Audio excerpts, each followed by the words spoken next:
शहर के बीचों बीच एक पुराना और भव्य महल खड़ा था, जिसे अब सभी ने भूतिया कहानियों के लिए छोड़ दिया था। उस महल का नाम था काला महल। कोई नहीं जानता था कि उस महल में क्या हुआ था, परंतु लोगों की कहानियों में वह महल बुरी शक्तियों का घर बन चुका था। एक दिन एक युवा पत्रकार, अमन, ने इस महल के रहस्य को सुलझाने का निर्णय लिया। अमन एक साहसी और जिज्ञासु स्वभाव का व्यक्ति था। उसने अपने दोस्तों को इस योजना में शामिल करने की कोशिश की, परंतु डर के कारण कोई भी उसके साथ नहीं आया। रात के समय अमन अकेला काला महल की ओर बढ़ा। महल के पास पहुंचते ही उसे महसूस हुआ कि वहां का माहौल बहुत ही डरावना था। हर जगह सन्नाटा पसरा हुआ था और हवा में एक अजीब सी ठंडक थी। अमन ने अपनी टॉर्च जलाई और महल के अंदर प्रवेश किया। महल के अंदर का दृश्य और भी भयावह था। पुरानी दीवारों पर जाले और धूल की मोटी परतें जमी हुई थीं। अमन धीरे धीरे आगे बढ़ता गया।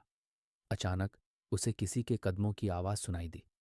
उसने चारों ओर देखा, परंतु कोई नहीं था। अमन ने सोचा कि यह उसकी कल्पना मात्र है और वह आगे बढ़ा। कुछ देर बाद उसे एक कमरे में एक पुरानी डायरी मिली। उसने डायरी खोलकर पढ़ना शुरू किया। उस डायरी में महल के पूर्व मालिक राजा विक्रम सिंह के जीवन और उनकी रहस्यमयी मौत का विवरण था। अमन ने ध्यान से पढ़ा और समझा कि राजा विक्रम सिंह की आत्मा आज भी इस महल में भटक रही है। अमन को अब यकीन हो गया कि महल में कुछ अनहोनी शक्तियां हैं। तभी अचानक एक तेज हवा का झोंका आया और सभी खिड़कियां खुद ब खुद बंद हो गईं। अमन की टॉर्च भी बुझ गई। अब चारों ओर घना अंधेरा था और अमन को अपने दिल की धड़कनें साफ सुनाई दे रही थीं। अमन ने अपनी टॉर्च को दोबारा जलाने की कोशिश की, लेकिन वह नहीं जली। तभी उसे लगा कि उसके पीछे कोई खड़ा है। उसने हिम्मत जुटाकर पीछे मुड़कर देखा तो वहां एक धुंधली आकृति खड़ी थी। वे आकृति धीरे धीरे अमन के करीब आ रही थी। अमन ने तेजी से वहां से भागने की कोशिश की, परंतु उसकी टांगें कांप रही थीं। वह किसी तरह महल के मुख्य दरवाजे तक पहुंचा, लेकिन दरवाजा जाम हो चुका था। अमन ने पूरी ताकत से दरवाजा खोलने की कोशिश की, लेकिन वह नहीं खुला। तभी पीछे से एक ठंडी आवाज आई, तुम्हें यहां नहीं आना चाहिए था। अमन ने डर से कांपते हुए मुड़कर देखा।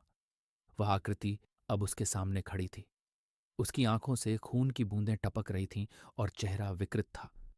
अमन ने जोर से चिल्लाया, लेकिन उसकी आवाज बाहर नहीं पहुंची।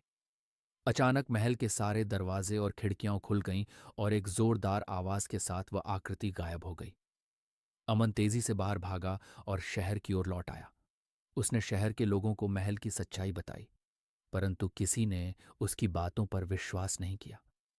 अमन ने काला महल के रहस्य को सुलझा तो लिया, परंतु वह कभी भी उस रात की घटनाओं को भुला नहीं सका। काला महल आज भी खड़ा है और उसकी रहस्यमयी कहानियां लोगों के दिलों में जीवित हैं।